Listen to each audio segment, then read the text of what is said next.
सखिया सहेलिया से जान तू बतलिया सखिया सहेलिया से जान तू बतलिया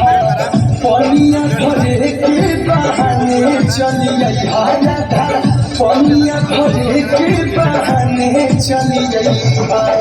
छन छन पायलिया बजैहा धीरे धीरे छन छन पायलिया बजैहा धीरे धीरे आ जइहा आ जइहा धीरे जमुना के तीरे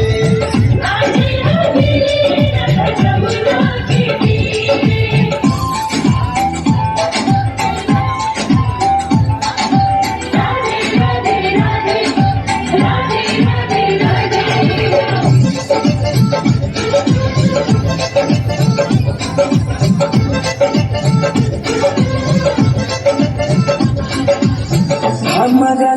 ले आई हमारा हमारा ले आई हमारा जानकारी तो हर खाले कन्हाई राधा जानते तो बारू माखन खाले कन्हाई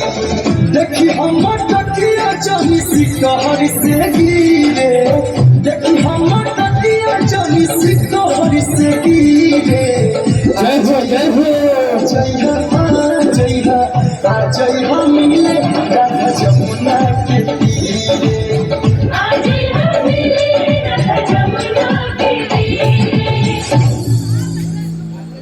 क्या बात है।